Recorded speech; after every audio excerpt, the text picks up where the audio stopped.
Before this episode starts, I need to give a massive thank you to Tony Sweeney from Pro Tiling Renovations, who has kindly sponsored this episode. So without his sponsorship, this episode wouldn't be happening.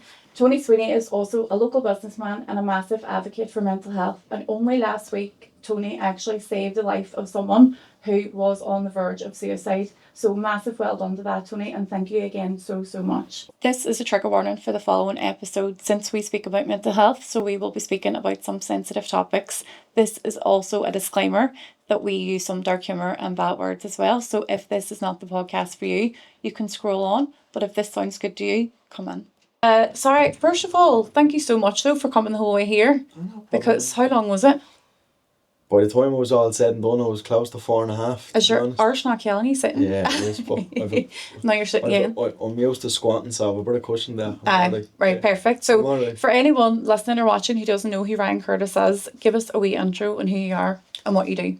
I was a former professional MMA fighter, and I had an accident last January, it would have been, where I snapped me C4, C5 and C6, and I was paralysed from the neck down.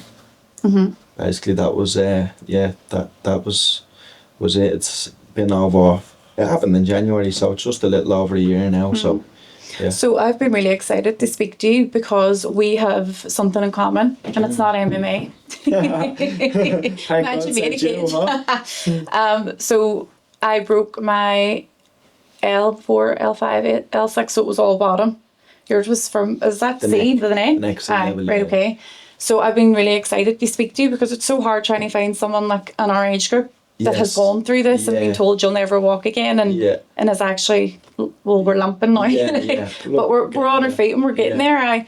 So pre-accident then, what was life like for you? Like, how was your mental health as a MMA fighter? Yeah, thank God, I never really struggled too much with mental health, even though, to be honest, I've had such a crazy life, a lot of bad things have happened in my life with my family and friends, and just a lot of heavy and crazy stuff. But I suppose I feel like I never got depressed because I always had the gym.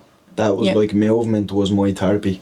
It's not that as I got older, I learned, when I was a little bit younger, I kind of never really spoke. I was like, I would say I was emotionally incapable of speaking and telling people how I felt. Right. I was like a little bit stone almost as a kid, but then as I started to mature as a man, I was near enough when my mother passed away.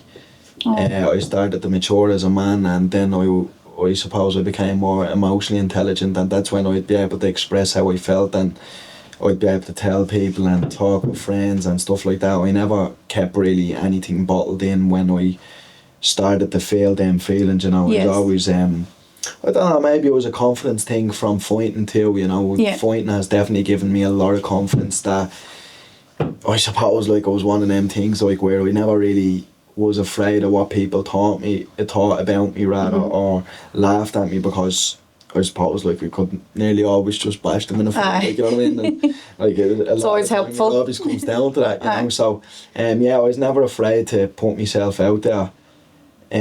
So my mental health was thankfully fine. And which is, like I said, crazy with all that's gone on in my life. But like that, I was able to just always go to the gym, and movement was my therapy.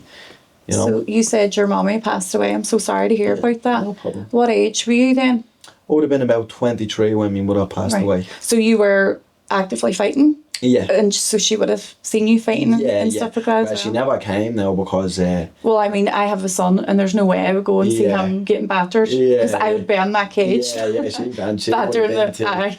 I remember I used to live...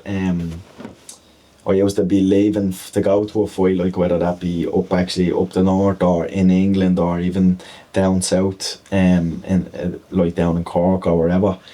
And I remember she used to be crying when I would be leaving. She'd be like, "Oh, would you not just stop doing this?" But it's hard to kind of tell somebody that you're just doing what you love, and because I understand what way it looks from the outside fighting. Yes. But some of the, like, some of the best people in the world are fighters, like, you know, and there's a big misconception about fighting, like, where if you fight, like, you're not intellectual, or you're not smart, or you're just a meathead kind of. I've never thought that.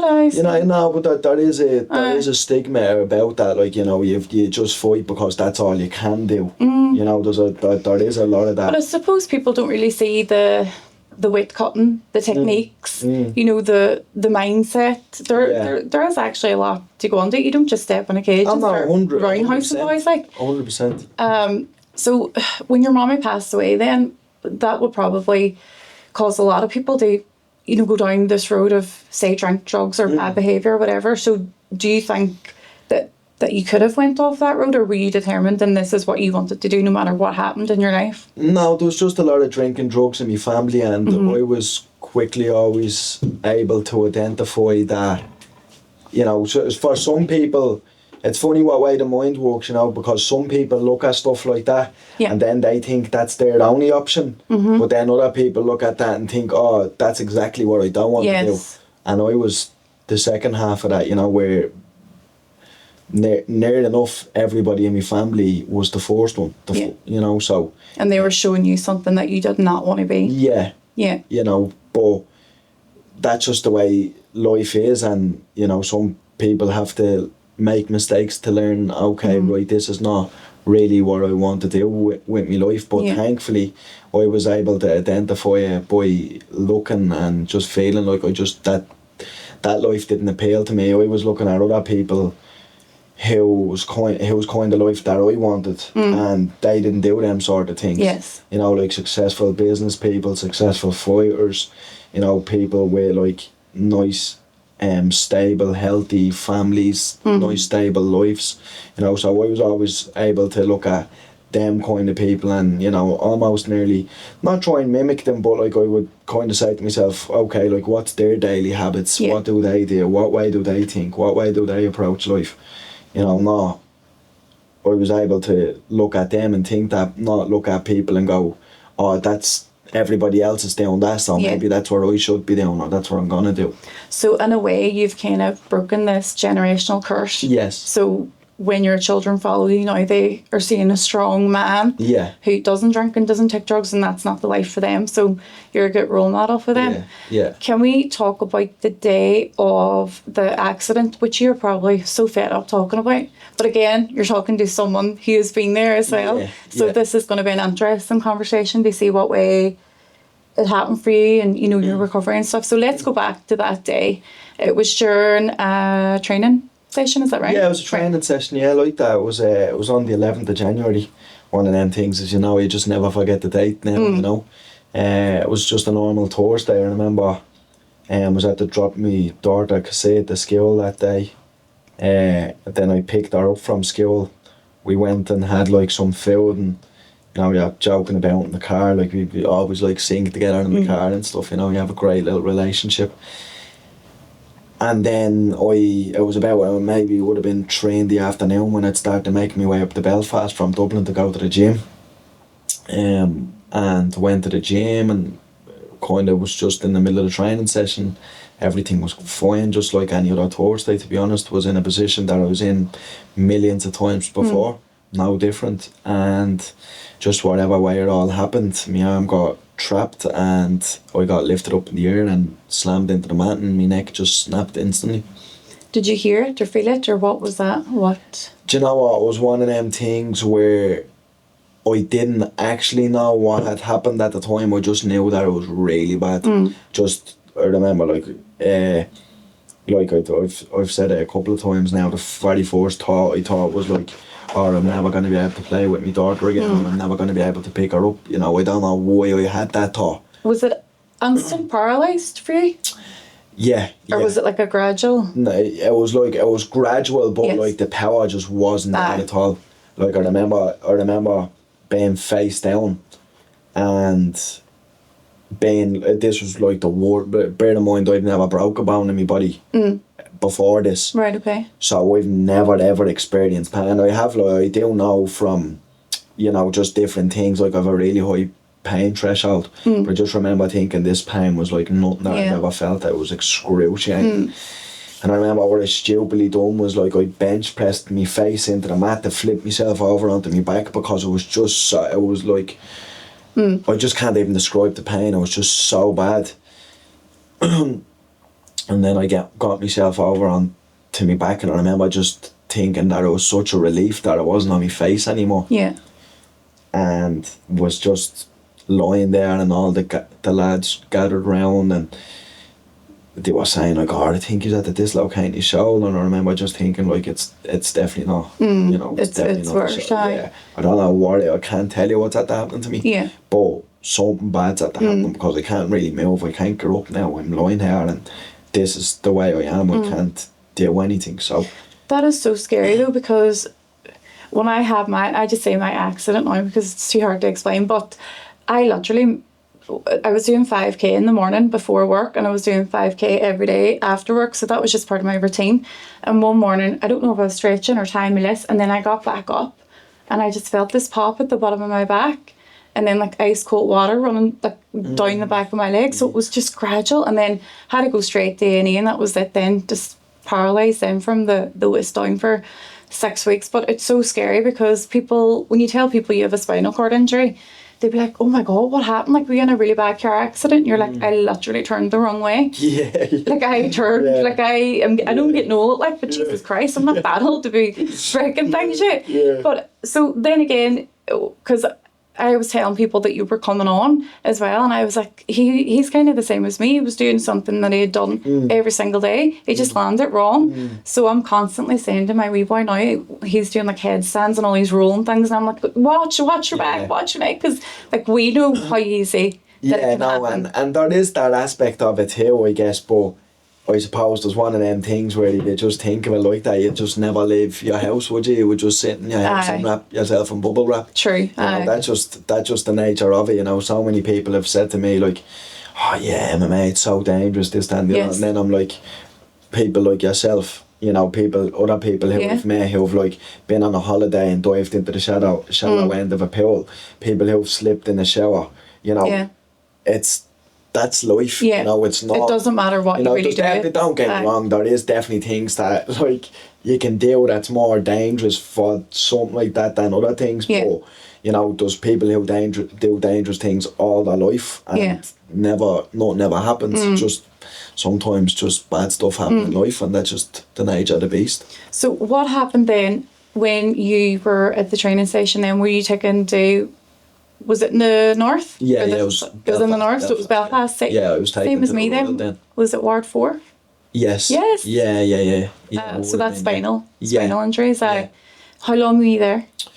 I was there for about 3 months, I believe it was. Jesus. Yeah, 3 months. Yeah. I was only there 6 weeks, and I thought I was. Yeah, 3 months. Oh my God! Because even though my family are only an hour and 10 minutes away, it's you still feel so lonely. Of course, yeah, because there's that aspect of it as well, where what you're saying, like they're only an hour and 10 minutes away and whatever else, but nobody really knows what you're going through while you're lying there either. So and when the lights go out at night and you're lying, and after being told, you know, you'll never walk again, which was what I was going to ask you. What was your prognosis? Did they say to you, you will never walk again, or did they say it's unlikely you'll walk again, or what did that conversation go like? So I just like it just really doesn't look like you're ever gonna walk again, and that's just the way it is, unfortunately. You know, that's the way they kind of just tell you all, like, that's just unfortunately that's it.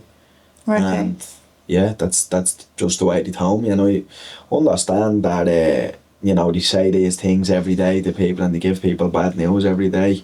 But it's just, I suppose, when you're the one in the position, you always just feel like it could be done with more empathy almost. But that's just the medical way of doing things, and I suppose sometimes understandable as well, because you can't get emotional if you're telling 50 or 100 people a day that bad news, like, oh, sorry, you have stage 4 cancer or whatever it may be, you know. But it's just when you're the person and you're feeling it and you're hearing it, it's heavy to hear, you know, because it's not like a small thing, I suppose. It was I think the doctors and the nurses actually avoided coming near me, because anytime anyone came near me, I'd be like, come here, come here. When am I going to walk again? Because like I have a wee boy at home, and you know, I need to see him and whatever. And at the time I had just come out of a 15-year relationship, and my ex-partner was holding my son against me. Yes. So I never got to see him either. So I was with my son morning and a night for 6 years. We slept together. We were doing everything together. And then I dropped him to school that morning, and I didn't see him again for weeks. I was not being allowed to speak to him. I wasn't allowed to be, I wasn't allowed to see him. So that was really affecting my recovery. Yeah. And I remember the consultant came around one morning, and they used to not even ask, how you feeling today? They would say, have you seen your son yet? Yeah. And I was crying and crying and crying. And I never get emotional about the part of, not being told about walking again, or, all the therapy that I had to go through. It was about missing my son. Yeah. I was bats, and it was affecting my recovery, because it was going, I can't do it. So he came around one morning, did you see your son yet? And I was like, no, I haven't seen him yet. He says, give me your man's number. And I rung him from his phone, and he was like, hello, this is such and such. I have a patient here who is paralysed from the waist down, and she needs to see her son. You need to bring her son down. And my son was there then the next day. My daddy brought him down then. So that really spurred me on to, get walking again. I didn't want my son to see me in a wheelchair, but he had to, because I couldn't walk. But I really feel that not seeing my son affected me massively. So were you the same? Did your daughter come see you at the hospital, or? Very little, I would say. Aye. And you were there for 3 months as well. Yeah, and then I haven't seen her much since the accident, just on and off bits and pieces, and right, okay. I can't really delve into it too much. I know we've got both of us have some legal stuff going on that we both can't really talk about, so which is, it is what it is, but thank God I'm so mentally strong, because that they were very dark times for me, when I couldn't see her like that. The accident, honestly, they could have told me that I had a bad flu or whatever, you know what I mean, that it was just, I didn't even care about that, because I knew, I know me, and I knew what I was going to be able to do, and when they were telling me all the bad news and whatever, I was just really, that's no problem. You believe what you believe, but I know what I know. So you thought this straight away? You said this straight away, right? I just said to them, straight away. I was like, they told me, I was like, okay, if that's what you believe, but you don't know me. Yes. You can give me a baseline, you give everybody else, but I'm not like anybody else you ever seen. That's the way I thought. That's amazing. It's an amazing mindset. I really believed that, and if I didn't really believe it, I wouldn't be sitting here now, walking upstairs, just walking about like anything, because like I say, everything starts in the mind. 100%. And I used to sit there and visualise me playing with my daughter again. I used to visualise me being on holidays again, me running with my dog again, all them sorts of stuff. So that never fazed me. That I was never one bit, even when they used to have to feed me, I'd be sitting there and I'd be thinking, okay, this is not ideal, but this is only a piss stop. You're going to be back feeding yourself in a couple of months. Don't worry about it. It's a bit shit to go through right now, but it is what it is. Just get on with it, and don't get too upset, because when you're getting upset, it's only going to be for a little while anyway.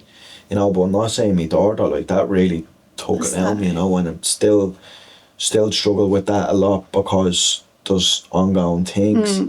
And I just feel like you can have everything in the world, and you can get everything in the world, but you can never get time back. And that's what's on my mind right now, but look, it is what it is. Much like anything, it's all a process, and it's not going to be like this forever. It's just like I say, I'll have my memories and my times with her for the rest of my life. This is just a little small part of my life. It's like that saying. What age is your daughter? She just went for she's only 4 in February. So it's just like, it's like this too. It's like that saying, this this too shall pass. Yeah. You know, I Love that don't saying. get too caught up in it because I know it's going to pass. And I know I'll have my time right. And I know that she'll know what kind of a person and what kind of a man I am.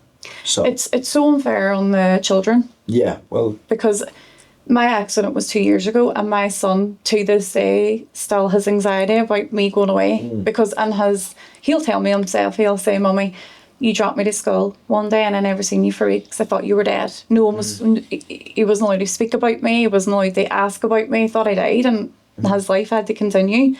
So if my son could live up my ass, he probably would, because he is so close to me, but not in a good way. You know, it's really, really this real attachment. So it's just not fair on the children. Did they speak to you about going to Musgrave then, or yeah, what I way went did that to work? So I went to Oh, Musgrave. you were in Musgrave Yeah, as I was well? in Musgrave. Okay. So I was in Musgrave for about 3 months too. Yeah, it was So 6 months altogether then we're 6 months talking? in total, Aye. yeah. Yeah. When they told me, they didn't say you'll never walk again. They said it was unlikely. So to me, that didn't mean not unlikely. That's what I was hanging on to. Because my mindset was so low because I wasn't seeing my son, I was just lying there and I wasn't helping myself. Yeah, Once my mindset changed, then I was like, I want to do this, I want to do this. I don't know what way it was for you in Ward 4, but the physios came around every morning for about 15 minutes. That was it. That's not enough. No. For me anyway. I wanted to be ticking on the bars straight away, even though I couldn't even stand. And they were like, "Oh, you can't." And I was like, "Tick me, I want to go, tick me." And they wouldn't. Yeah. So what I was doing then is I was setting I don't even have to set an alarm. I wasn't sleeping there. My sleeping was awful. So at 5 a.m, you know the bands in the hospital, the way you have to push them with your foot to bring them up. I was pushing that, like I was standing and trying to use my feet to do it over and over before the physios came. And then they were only there for 15 minutes and I was like, this isn't enough. I need someone here all the time. So we pushed for it, and I did get more one-on-one. And then the feelings started coming back on my right side, thank God. So then I was able to be transferred up to Elton Galvin, closer to home, closer to my son. You went to Musgrave, but where did the stem cell, when did that come about? Like, how did you even find out about it? Because I never knew about it until I seen a wee bit of your story. How did you find out about that? So when I was actually in the Royal, and I do just want to add, to be honest, if for me in the Royal, they were great to me.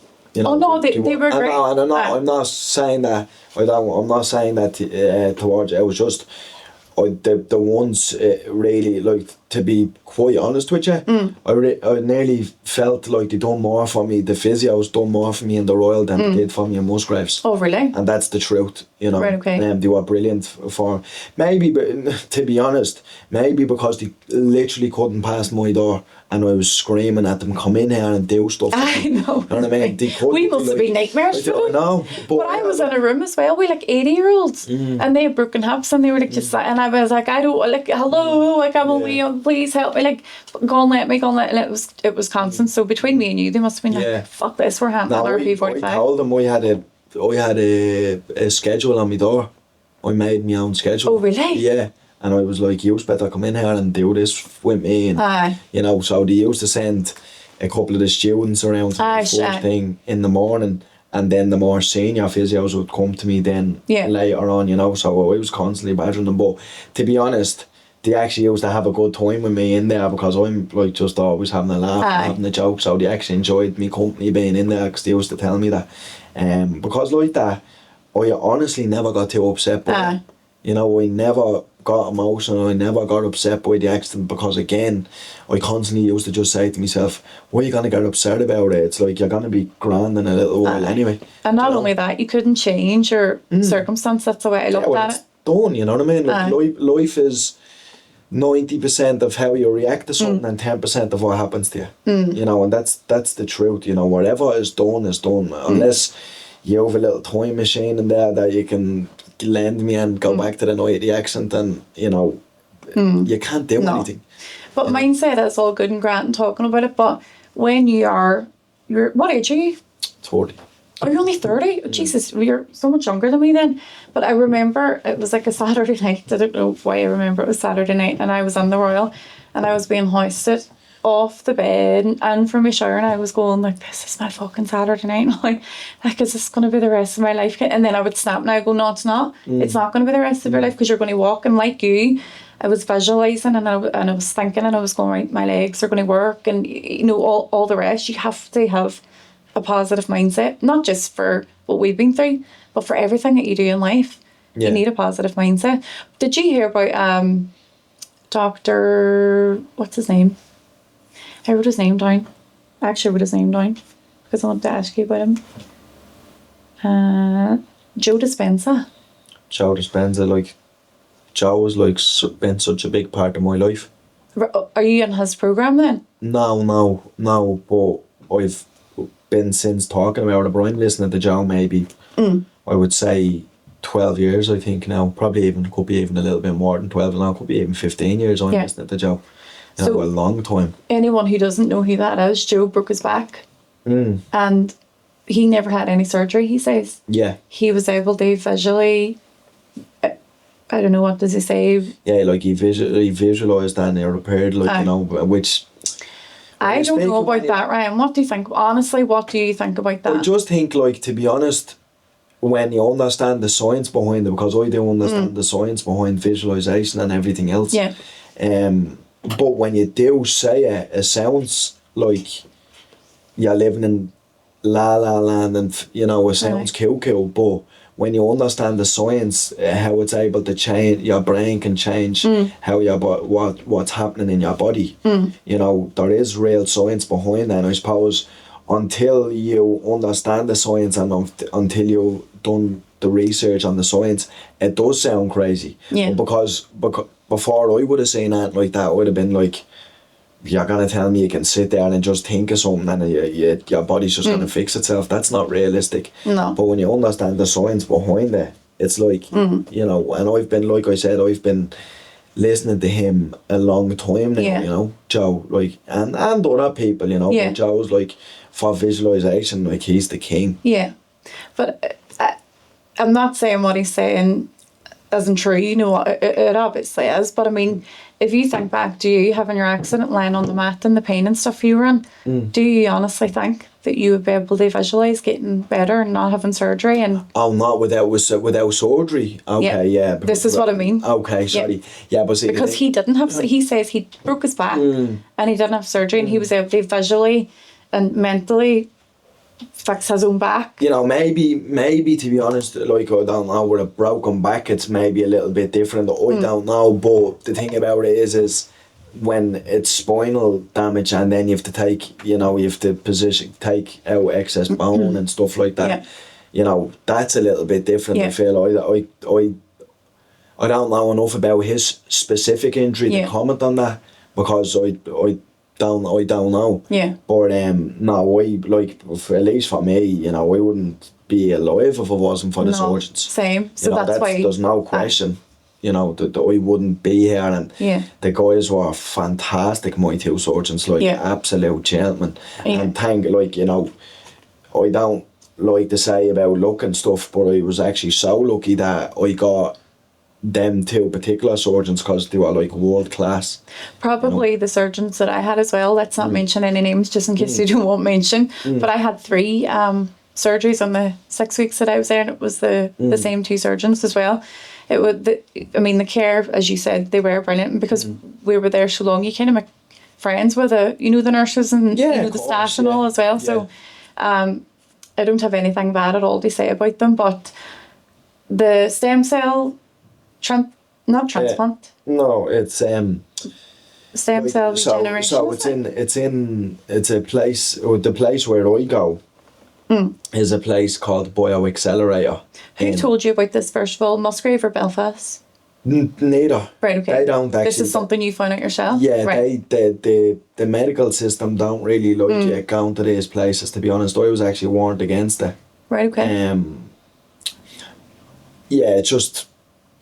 they just don't really think that it's much benefit, but then when you see what it's done for, like, when I've been there and I know what it's done for me, and I've spoke to other people and what it's done for them, so they can say what they want, to be honest, but when you see and you're around it, Yeah. then it's completely different, you know. Yes. What had happened was there's a really the top female fighter in the world. Her name is Chris Cyborg. Her husband had seen the accident, had heard about it because it went pretty viral, to be honest. Yeah. And he had seen the accident, and he had friends in the clinic, and he reached out to them and he was like, "Hey, look, this guy needs a bit of help, like you really need to reach out and help him." I think he just kind of had that connection because his wife is a professional mixed martial artist, and she's a lovely woman, Chris. Like I said, the #1 female in the world. So he got in touch with them, and then they got in touch with me. Okay. They got in touch with a friend of mine. He's Conor McGregor's photographer. Dave Fogarty is his name. Right. So I recognise that name. yeah. So they got in touch with him, and then he got in touch with me, and then the rest was just history. We just spoke about it, talked about when I was gonna go over and everything else, and When you say go over, this was in America? Colombia, right, okay. So even further away then from your family and your child as well. But again, this was to get you back on your feet, literally back on your feet. I didn't care where I was going. It was going to make me get better and, going to help me get back up to my feet.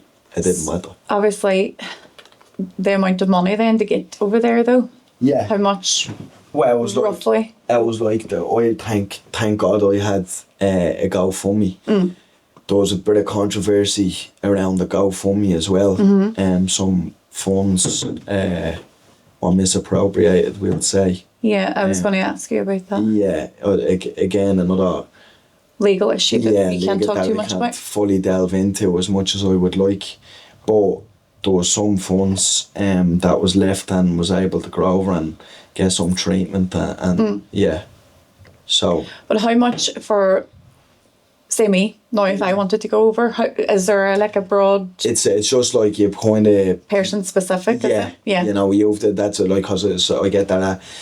I get asked that question so much rather, and like I just say, you have to give the details and explain how long you want, how many sessions you're looking for. It's so complicated, and they have so many good, really medical staff who are able to break down your injury and everything else. It's so it's so intricate, and because with this injury as well, this specific spinal injury, your injury is a lot different than mine, and yours, and vice versa, so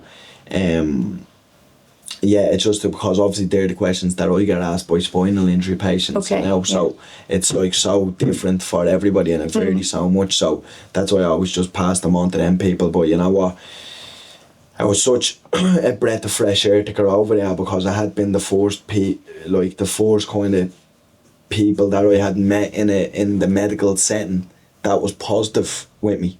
Yes. It was so strange. So everyone else was all, you can't, whereas they were like, you will. And I was the only one then who was saying, no, I'm going to do this and the other.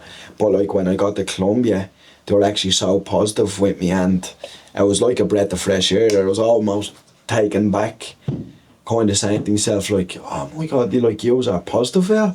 And I was like, which is a crazy thing to say, but they were so just welcoming. It's just a lovely place, to be honest. The people are so nice there, and the staff are so nice, so accommodating, so helpful, so professional. But it just feels like you're just on a holiday as well, in a sense. I know that's a strange thing to say, but like rehabilitation, but a holiday rehabilitation. Yeah, almost, where they're not like real serious, even though it's super professional.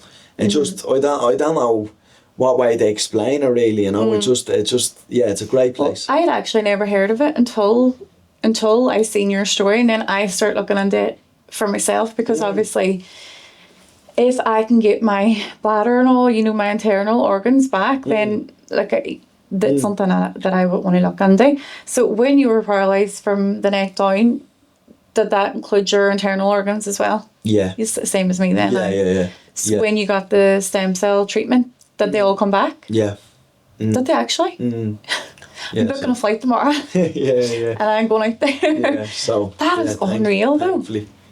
That's Yeah, amazing. thankfully, Like I yeah. am in shock at that.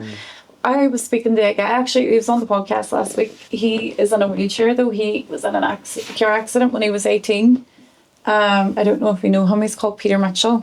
No, He was in Hollyoaks Right, okay. and stuff. He was in a Right, wheelchair and okay, that as okay. well. But I was telling him about the stem cell treatment, but because he would have a complete spinal cord injury, whereas it's a me and little you had bit different, have an yeah. incomplete one, Yeah. whereas one side of our body worked. Yeah. And that's a bit different for him. So with him, I was working out how much of my own money that I put into my own therapy, because the physios and the NHS are great, but like you, I need it more and I want it more, and once a week wasn't enough for Yeah, me. I want it like- every single day. They are great and Yeah. But very like they have rules to follow. yeah. I needed to learn how to put a wash on again. You know, in my house, I needed to learn how to do things in my home. Like my personal experience of it, to be quite frank with you, was if they could get you out of the wheelchair to go to the toilet and put yourself back in the wheelchair and put yourself into bed, that was their job done. Yeah. You know, That was it. that They were was- sent home. Yeah. Do love. You know, they were like, that's my job done. Yeah. You know, and that's the reality, you know. I'm not going to sit here and sugarcoat it, you know. No. Like, I just felt, not for all of them, but for a lot of them, it was just a job. I And, did. You know, they clock in at 8 and go home at 4, and they don't think about you or anything got to do with work when they go home. I did get really angry, you know, with the physio service, because I remember sitting one day and they had me like with not Play-Doh, but there's a name for it, like mould. Yeah, I know, yeah. You would have used it yourself, and then they were like, "Oh, make this," and I was like, Yeah. using like, I don't need to be doing this. You know, I have a son, I have a business, and you know, I know this is your work and you have to follow these rules, but I need more. Like, can you not come to my house because I need to learn how to live in my home? And they couldn't. Tileline Group makes bathroom renovation simple, beautiful and stress-free, offering luxury tile packages as well as large selection of individual tiles, taps and fittings to suit every style. Each project is thoughtfully put together, combining high-quality tiles, matching fixtures and design support to make the process simple. Explore the full range at tilelinegroup.com and call today to book your free design consultation. Tileline is proud to support this podcast and be part of the conversation around mental health, because talking matters. So on that podcast with Peter Mitchell, I had spent, like, I worked out how much money, and it was £10,000, and I had to get a loan, and that was just for therapy here for the past 2 years, not including anything else to teach me how to live again back at home, or back at home. Sorry, going back to Colombia. How long were you there for? A week. Was that all? Yeah. I'm shocked again. Because so you go once every 3 months for 4 times. So you're still in the treatment program? I'm back to Colombia now the end of this month. Right, okay. And this will be my last time. Yeah. So, and what do you hope now from this last treatment then? What just is to the... continue to get better, I suppose. Yeah, just every day get stronger, and I do feel that. You know, I feel like, I don't know, it was like some movement that I was doing in the gym the other day, and it was like a split squat movement. And at the beginning, when I tried to do that, when I came home from Texas, because I was in Texas for the rehab, there was no chance that I could have done it to the ability that I can do it now. You know, I could probably put myself into the position, but I was so unstable and would have to hold on, and it's painful, and just the muscles were just still only getting there now. Like, I'm in it and I'm like, can do it without holding on to anything. My balance is really good, you know. It's I've come a long way, to be honest, and it's so crazy because you don't really, like, I'm used to being like an elite athlete, and then going from something like that to not even being able to press a fire stick remote. Like, I couldn't even press a fire stick remote at one stage, and now to be back doing what I'm doing is like crazy. Unreal. But in saying all that, it's not crazy to me, because I knew I'd be back doing this. Yeah. You know. Sometimes my body tricks me, because I want to this is a really shallow example as well, but you know when it's raining and you run to your car, like I can't do that. So I have to walk, but sometimes my body wants to, like in my mind I'm running, but my body is just, it's my lower half won't let me. Do you ever get like that as well? Do you ever get that? Yeah, because you need to bear in mind, like, your body has done that. Your brain has told your body to do that for all your life, pre the accident. You know, so you've spent almost all your life doing things like that. So your brain doesn't forget how to do them things. You know, it's just when you try to do them, your body's not letting. You know, that happens. So it makes sense that you want to do it, and it's familiar, and you know, you're like, I suppose I'd say even for people in wheelchairs, which obviously we both were at one stage, you know, that is the frustrating part, because you know how to walk, but when you grow up and try and do it, it's not working, and it's like, why It's so weird, isn't it? Yeah, it's crazy. Like, it's unexplainable unless you've been through it. You know, because like I said, your body knows, or your brain rather, knows exactly how it should feel and what you should do. But when you actually try and send the signals from your brain to your body, nothing's happening. So it's like... I remember lying in the bed and looking at my legs going, move, and using my mind to try and my mind was moving them, but they just weren't moving. And the way I explain, my left leg is still not great. The way I describe it is, do you ever sit in the toilet for so long and you try and get up and you've got those pins and needles and you can't stand? My left leg is like that. So was your both legs like that at a point? Yeah, everything was like that. At the beginning? Yeah. Oh, that's right, because I forgot you were... Yeah, it was like from, basically from the neck, like I could just move my neck a little bit. That's all I could do, was just move my neck a little bit. What about pain? Wise now, do you get pain? No, thank God. Like, I don't know. I've just never got pain. No, I don't want to say I've never got pain. I did. I remember being in excruciating pain, but it would have been probably, I would say, 2 months into the Royal, where like it started to come off. You know, like, and I was like very adamant on never taking strong painkillers or getting like reliant on any of that. Like, I remember I only kind of really used to take morphine. And even at that, when I felt like I could, even though I was still in pain, but when the pain for me was bearable, then I told them I wanted to stop taking that right away. So yeah, like, oh, do you want morphine? I was like, no. You know, so that's kind of, I would like, even now, like, you know, my head could be hanging off and I wouldn't take a painkiller. That's just the way I've always been. I don't even drink coffee for that reason, because I never like me body to get reliant on some. You know, so you are really mentally strict on yourself as well? Yeah, I would be, yeah. Because I just have that discipline from years of being a fighter. Yeah. You know, I don't care how I feel. If I say I'm going to do something, I don't care if I'm happy, I don't care if I'm sad. I can nearly almost go like a robot. That's the way I think about it, you know. It doesn't matter how much I want to do something. If I know I shouldn't and I know it's not good for me or whatever, I just won't do it. Yeah. You know, because I have built up that mental discipline to be able to do that. And what I say to people is, discipline is real freedom. Because when you're disciplined, you're not putting yourself in positions that you know you shouldn't be doing, which is going to make you feel bad later. Yeah. So when you're able to stay mentally strong and disciplined, that's why it gives you that freedom, because you feel great, like, not all the time, but like if you're doing the stuff that you know you should be doing, so you don't really ever feel bad for the wrong choices that you're making. You know, and sometimes, like, a lot of people who are not fighters or haven't kind of lived that life, they can't relate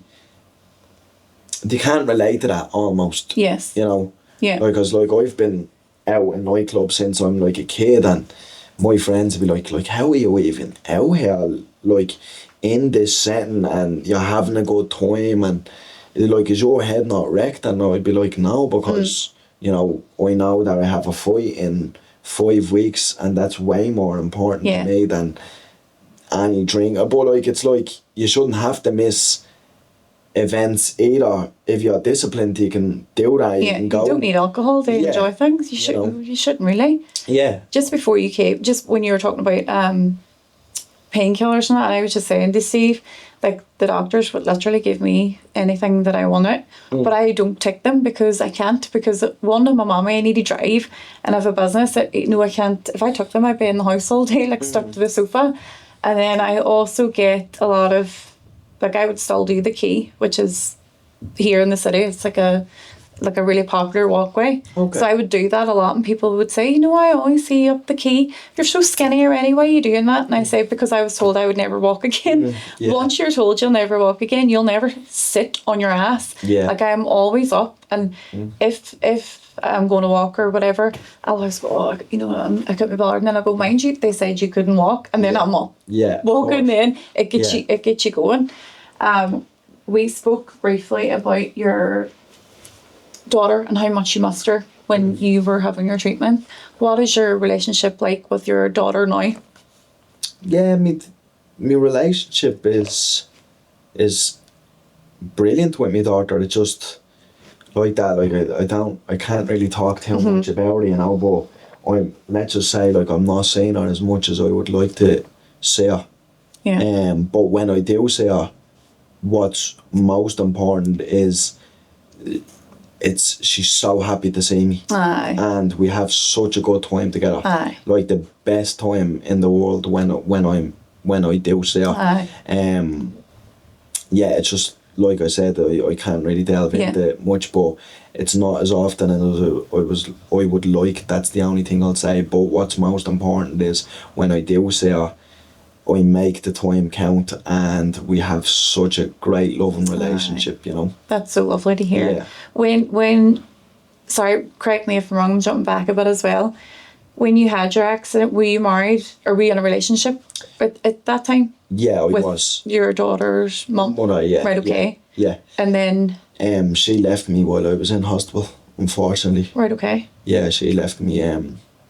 She never really gave me a reason as to why she left me. I guess she just thought like that was me for the rest of my life, and she just couldn't be. How long were you together then? 5 years. Right, Yeah, okay. 5 years. Like, so it wasn't. And she never gave you a reason? No. No text, no, No. I don't want to be with you anymore. Like it was It was just. just kind of, she would just come up to the hospital less and less, and then, yeah, eventually she just tapered off, and then I just didn't really see her anymore, unfortunately. Oh my God, I'm so sorry like that. Yeah, look, it is what it is, It's just another. I mean, the It's same. just another kind of a bit like another chapter in The story, odds were really stacked against you, weren't they? Yeah. In every aspect. Yeah. But look, it's, I'm thankful for it, because Yes. the way I say it is like not that I didn't know that I could get through this time, but what is ever going to happen to me in the future that I'm going to question if I can get through it or not? There's literally nothing. Nothing. Like, there's not one thing. It's just unfortunate because loyalty for me is so important. Like, loyalty is like everything else is like so low to me compared to loyalty. Same.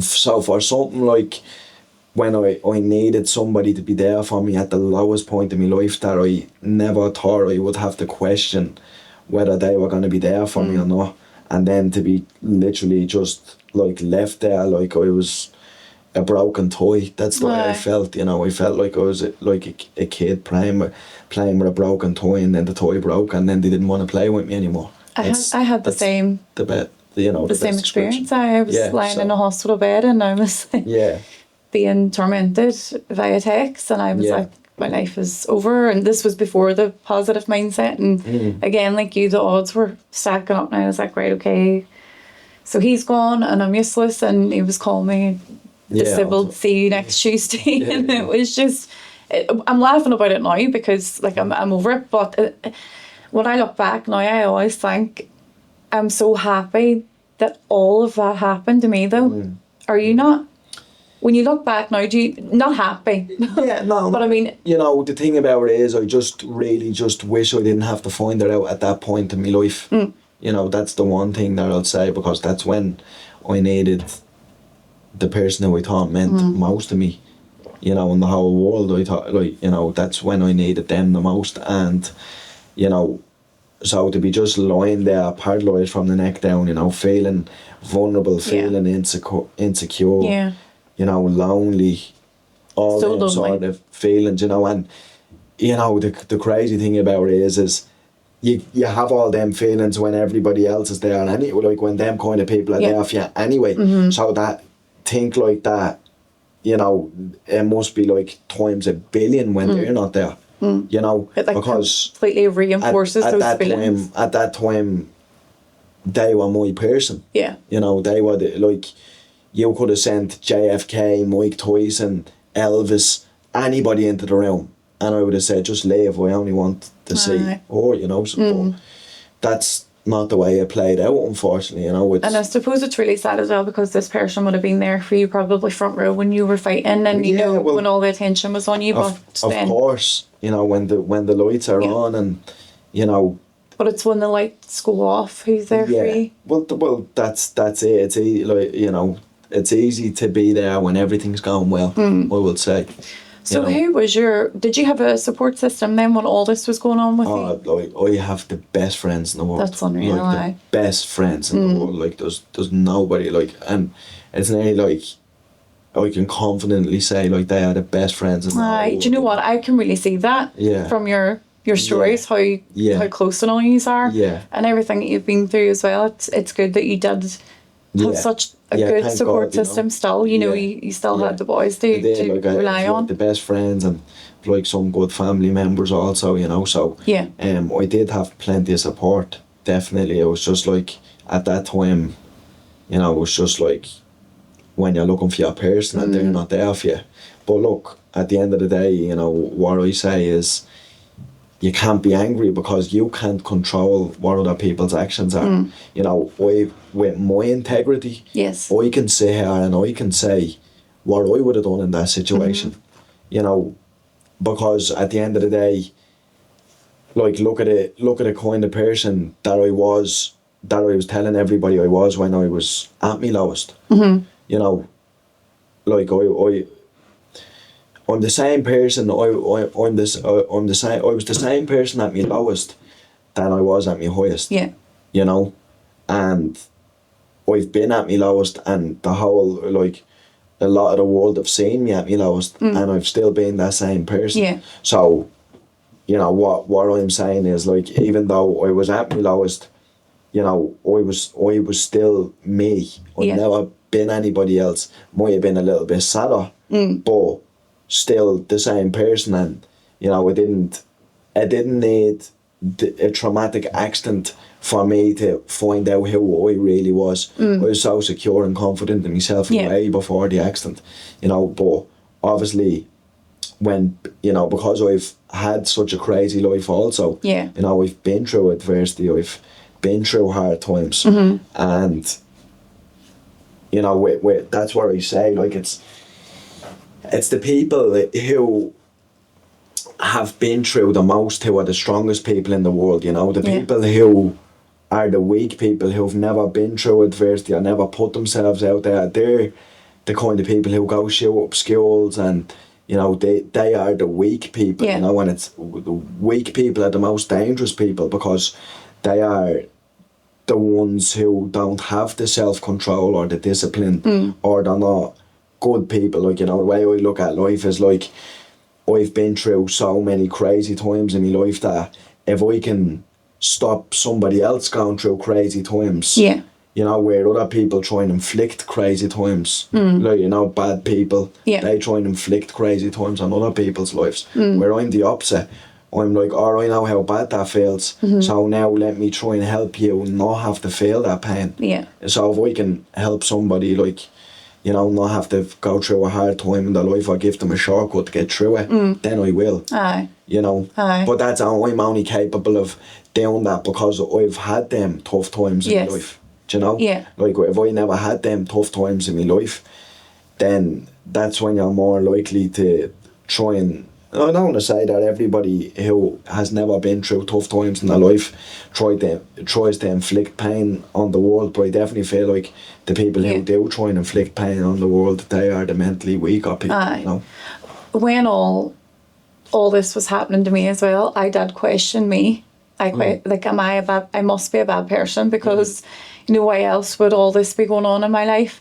But then you kind of think, no, I am a good parent. I'm good because, I'm still coming out the other end. I'm still good. I want to help. Like, I'm doing this podcast out of, my own money, and, I'm putting all my own money into it. And it's because of that I want to help people who were at the rock bottom. Because when I was lying in that bed being told you'll probably never walk again, I would have needed maybe a podcast like this with someone like me and you, maybe not Joe Dispenza at that time. That was a wee bit out of my reach at that time, but someone like real people living close to us that have been through it to get through it as well. Yeah, no, that's completely understandable as well, but you just need to realise that bad things happen to good people. Unfortunately that's the reality, and it's like, sometimes you do question yourself, because like I said, it doesn't matter who's around me or anything else. Like when I put my head down on the pillow during the night, I know what way I think and what way I want to help people, and my integrity, what integrity means to me. So you do question things. It's like, you're only normal to question, like, I am a good person. I've helped so many people out in my life who can never give anything back to me, but that's what good people do. I mean, look at me, for example. So many people have helped me since all this is going on, and I can't do anything for them because of so much that they've done for me. But good people help good people, but unfortunately bad stuff happens to good people. But that is life, and we're not the first good people that bad stuff has happened to, and we're not going to be the last. No. That's just the way life is, unfortunately. Because you would like to think that you would only want bad stuff to happen to bad people, but that's not the way the world works, unfortunately, So that's what I would always say. I would always say, doing things and never expecting anything in return. Just out of the goodness of your heart, let you know that you are, you don't want any financial gain or any. Should it be any? No. Why should you just help somebody to get up on the ladder or do things like that? It's so unethical. No. It's just genuine help. And I think people, that's why so many people have helped me, because they gather that I'm not that kind of person. Because I'm not. I don't care who you are or what your status is or what money you have. It's like, I just want to help you because that's the right thing to do. That's morally what you should do. I didn't know who you were, and then I can't remember now how many months, probably about 6 months ago then, some of the dairy MMA fighters were sharing your story, and I was like, oh my god, this fella is exactly the person I am looking for the podcast. I needed someone who was, like me, had the diagnosis and the prognosis and whatever. And when I was messaging them going like, do you know this fella? I'm trying to get in contact with you, message you, but it went under your outbox. And every fella wrote back and they were like, he is A1, he is unreal, like he is a great fella, he will definitely do it, he will share a story. So I don't think I've met anyone that has a bad word to say about you. They've always said the same thing. They've all said the same good thing, and you actually know a good lot of no, the boys from there. That's what, it's nice that I'm up here. I'll do something with them all tonight, because they're good people, though. So you have no bother understanding the Derry accent? No. Watch enough Derry girls, I think. I have family too in Dublin. It's Clonsilla. Are you near Clonsilla. There? Are you? No. That'd be Blanchestown. It's probably about maybe a half an hour from where I live. That's probably like an American saying, oh, you're from Ireland? I have an uncle that lives in Cork. Do you know him? Well, not really, because Clonsilla is not that far away. No. You know what I mean? In and out, it'll be like a half an hour, 40 minutes. But people huge. People definitely won't struggle to understand me. I thought I was going to, but I'm actually doing alright. I haven't needed any. Because you know what it is like when I speak. to other people who are not from Dublin. Yeah, you slow it down a wee bit. Slow it down a little bit. You know, especially when I'm not in Ireland. Yeah. They be like, we need to give you subtitles. But you know, I'm very conscious of that now. You know, I don't really feel like I ever want to change my accent because it's who I am as a person. Yes, no, you can't change that. Yeah, anyway, but I will definitely slow down how I speak to other people because I definitely know that they don't fully grasp what I'm saying right away. Yeah. When you're along with all your friends, Kiefer, who you were speaking to, these are probably like... and no one would understand a word that you're saying. Same here on Derry as well, but because I have the podcast as well, I try to pronounce my words. Like, and I've friends from West Belfast, and I like to say, the hardest person I've ever understood in my whole life is Paddy Barnes. He's like a professional boxer. He's now is he Belfast? I do find Belfast is really hard. He's an Olympian boxer from Belfast, but I remember saying to myself, because now I understand Paddy perfect, you know. I understand Paddy like it's somebody from Dublin talking to me. But I remember thinking to myself, if I can understand what Paddy Barnes is saying, I can understand anybody in the world. Do you know where I actually really struggled was the staff and the Royal? Their accent, because they're from Belfast. No, like that. I was already talking to Paddy before. So you were well used. Well up the scratch. So they would call me Jana. Jana, get that chair over there, and I'd be like, what? Like I'm paralysed. I'd be much here. What is on about? So what does training look like for you now? So is your goal to get back on the cage? Is that what your mindset is? Your focus? Or you know what? It's one of them things where, from a selfish point, absolutely. Like I would get back into a cage tomorrow, no sweat. I've no You fear. would probably be paralysed again, though. Do you think? No, we wouldn't, because it's such a 1 in a billion freak accident. But I mean, have you ever been like medically told don't go into a cage again because of the risk of? Sure, I was medically told that I wouldn't walk again. So true. You know, like, am I gonna listen to that? Absolutely. My consultant told me that I would never get on a horse again, and when I say I started horse riding, I was on one. Just started a few weeks. I was having some kind of midlife crisis. And I started horse riding just before my accident, and he said to me, "You'll never be on a horse again." So I did. I tried my best, and I got on a horse. And I said to the trainer, "Go and get a photo of me on the horse." And she was like, "You haven't even galloped yet." And I go, "I don't care, get a photo."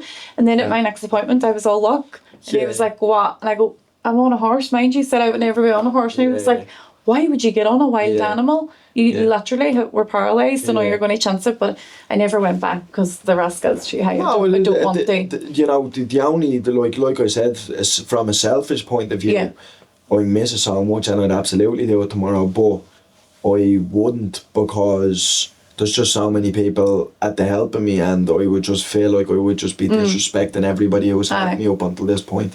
You know, so the short answer is no, I wouldn't. But from a selfish point, I absolutely want to. But realistically, it's not something that you can. Not right now. Not right now. No. Not right now. You know. But it's like, I mean, here we are, the year in, and I'm almost back running. You know, so it's unreal. Like, you know, like, it's like, so, like, I'm well aware of, much like I was from day one, that I'm the only one who can put a limit on me. Yes. You know, there's nobody else going to tell me, like, oh, you can and can't do this. Because sure, everybody tried to put limits on me from the beginning, and now here we are. You know, there's nobody trying to put a limit on me now. So your training has changed slightly then, we'll say. What about? Yeah, well, I'm not doing MMA anymore. Yeah. You know, I'm not going to the gym and doing MMA. It's more just like, kind of, I would say, strength conditioning and more like kind of work like that. Right? Mobility and stuff. Yeah, stuff like that. And then I have a bike in the house, and we'd go on that a good bit. You know, it's like a spin bike that we have in the house, that, like, because, you know, it's kind of a thing where a lot of people just think that you're just training to get weight off or for your image or whatever, but it's like, it's so important for your mental health. You know, I feel so much better after I do a workout. Yeah. And that's what, like, that benefit, them benefits way outweigh, you know, losing any sort of weight. You know, definitely it's like, I like to stay in shape, I like to look good. But the mental aspect of it is head and shoulders above any of that. You know, so Remember I like was to do it for saying my mental health. Mental health. Remember I was saying I would walk the quay here in the city. So people would say, oh, you're always walking, you know, you're so skinny. But like, again, I was told I'd never walk, so I'm doing it. And they'd be like, but you're so skinny. And I'd be like, but my mental health is fat. Yeah. So I'm going to have to keep walking. That's why I do it. You know, just because someone goes to the gym or they go walking and they're already skinny or thin. To be honest, like the kind of person who's going to say something like that to you is probably not the kind of person who goes to a gym or does stuff like that for their mental health. You know, they might just like do a boot camp or whatever to shed a few pounds. But they don't, like, it's like, you have to live it has to be a lifestyle. Yes. You don't just go to the gym and, oh yeah, like I'm 3 kilos down, that's me now, I don't have to go to the gym anymore. Like a gym, going to the gym and walking out should be like brushing your teeth. You know, that's the way I think of it, you know. It should be something you're excited to do, not something you're going, oh, for fuck's sake, I have to go here or how I have but to it's do just this. like, it just should be just part of your life. That's just the way it is, because we all need to move and we all need to exercise to, you know, there's so many people are so quick to go to the doctors and say they're depressed and this and that. Meanwhile, they don't go out, they don't move, they don't see sunlight, they don't eat healthy. They go out on the weekends and take drink and drugs. You know, what are you doing to help yourself? No. You know, like that. It's you can't sit back and complain about how bad your mental health is and everything is at you and your life's in turmoil if you're not actively trying to seek out to help yourself. 1,000,000%. You know, it's crazy. That kind of way of thinking is crazy to me, but then, like I said, like, because I've been so disciplined from when I've been young, I am privileged. But I mean, you can only help people who want to help themselves.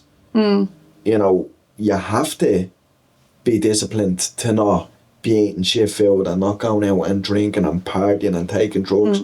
I mean, if that's what you want to do with your life, great that you go do that, but then don't come and complain to people that your life's in turmoil and, you know, you can't sit with yourself. You know, so. Remember I was telling you, I think it was before we were recording there, that I was speaking at an event last week. It was like an empowerment speech that I was doing.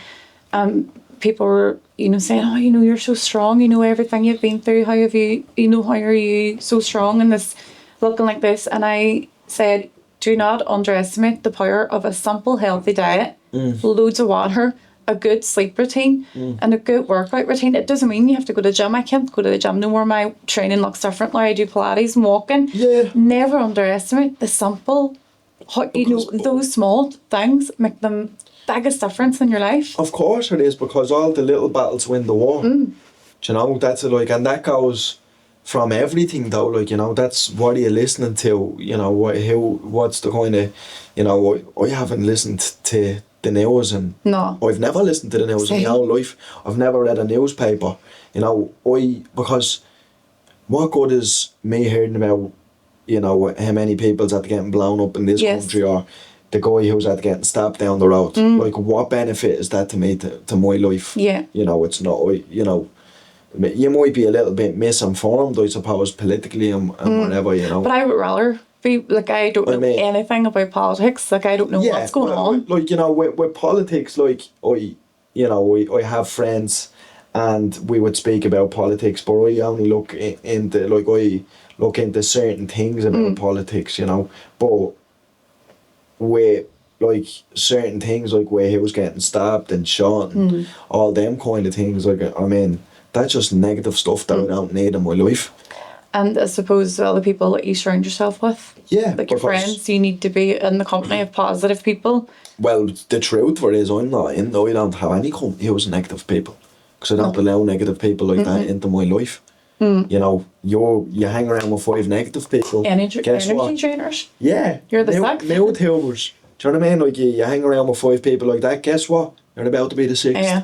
You know? I totally agree with that. So I only surround myself with, like, winners and people who want to move forward, and people who have a positive and outlook on life and things like that. You know, people who, like, have ambition. You know, that's the only people and it's they're the only people I want to surround myself with. I mean, if we're not planning like big things or supporting each other or talking about what we can do to change ourselves or change the world, I mean, I don't have a conversation. No, that's amazing. I love that.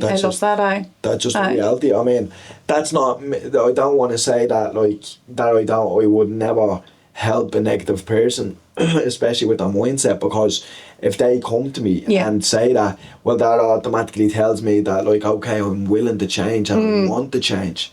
So no problem, we'll help you change. But I'm not going to sit there and just listen to you, just be gossiping. Gossip. I don't sit around people who gossip about other people. No time, no time it's not, because what I say, you're never going to meet a hater doing better than you. Because successful people don't hate on people because they don't have that mindset, but they also don't have the time. No. They're too busy getting after it themselves. They don't want to know about gossip, and that's just totally irrelevant, because it's like, why does any, I don't know, people gossip and that's all well and good, but it's just not the kind of people I want to surround myself with. No. There's a lot better things that I'd like to be discussing than, what happened down in a nightclub or here or whatever. I don't care. You lose my attention straight away when people start talking about that. I don't care. No, I'm not fun. You probably don't feel that. No, I do. I'm sensitive. No, I'm sensitive. Right, you could probably kick me up the arse and I wouldn't feel half of it. Yeah. So what's the crack? What is your plans now for the next 5 years? Like I've been already talking about, I have so many people reaching out to me, with different speaking engagements and things like that, and my biggest thing for the next 5 years is to just help people. Obviously, I've personal goals and a lot of business goals, we've been discussing. I'm fortunate enough to have some really high level business people in my life, so I'm so thankful for that,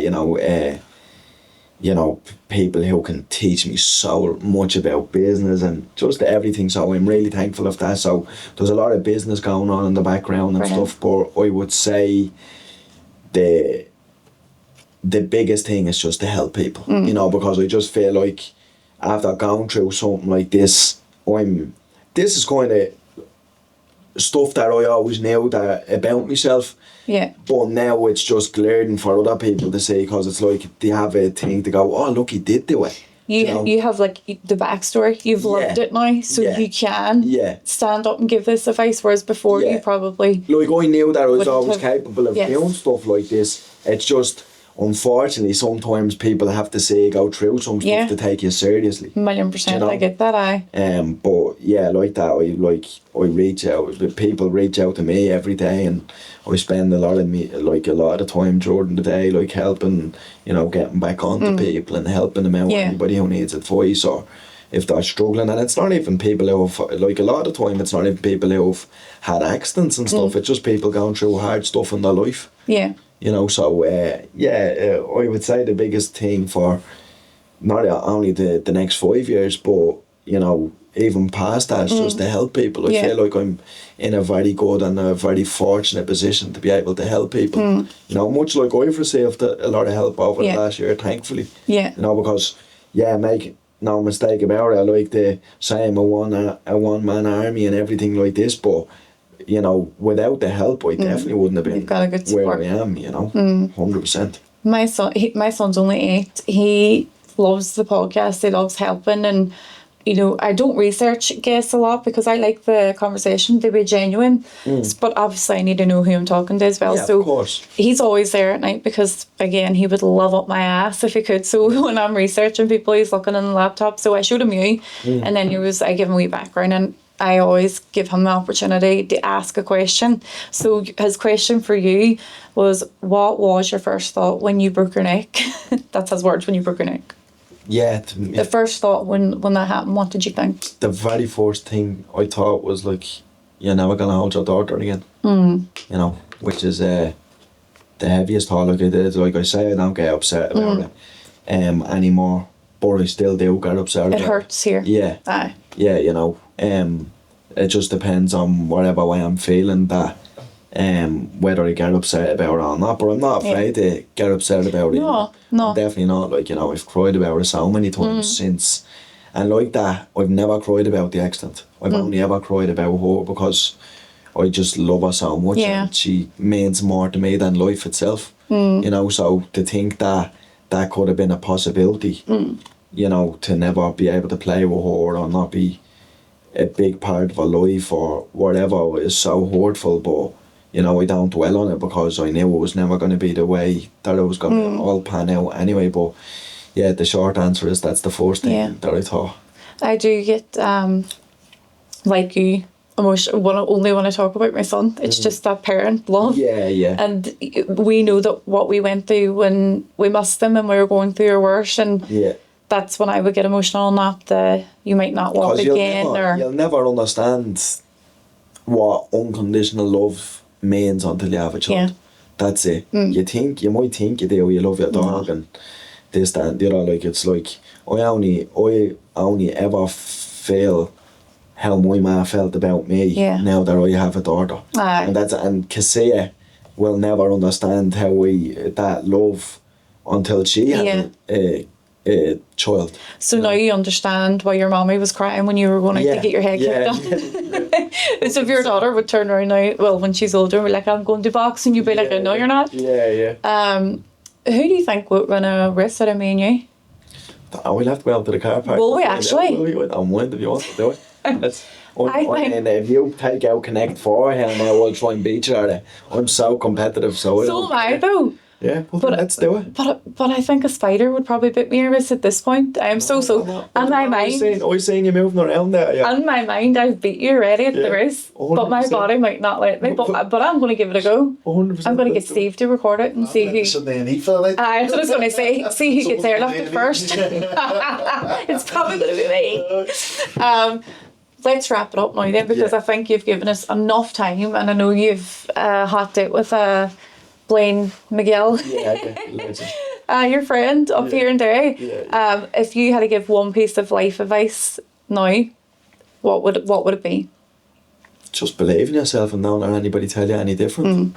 That is my biggest thing. I see too many people worrying what other people think, and more taking advice rather off people whose life that they don't want to live. I mean, like I said, I was able to identify quickly and pick up the habits and the lifestyle and everything else from the people whose life that I wanted to live. I never looked at anybody whose life who I didn't want to live and think, oh yeah, I better do what they're doing. Just believe in yourself and don't let anybody tell you what you can and can't do, because you're the only one who can put a limit on you. That's the truth. Yeah, amazing. Thank you so much. I so appreciate the time you travelled, the time you've given me now, and it's just good to connect as well with someone who has somewhat of an understanding of being through it as well. So of course, because the bigger picture above all else is, we're here to help other people, and that's the main thing. Yeah, and I always said as well, because I did go through a really mentally hard time with it all as well. When I was mentally able and physically able, I would try and be of service to people, and that is helping, and that's what I'm doing, and that's what makes my heart happy. People say to me, why are you wasting your money in that? Why are you putting your money into that? And I'm like, because it's good here for me. Because you know what? It's the most selfish thing that you can do is help other people, because it gives you such an overwhelming, sense of fulfillment and joy. So it's really good for yourself to help other people. And I love it. And people saying they've benefited, and I know people will benefit from your story. So many people already have, but people that might not have known you that are watching this podcast will have really related to you and taken on board what you've said. So thank you so much. No, thank you. I am so delighted. Thank you. Really appreciate it. Thank you. Thank you.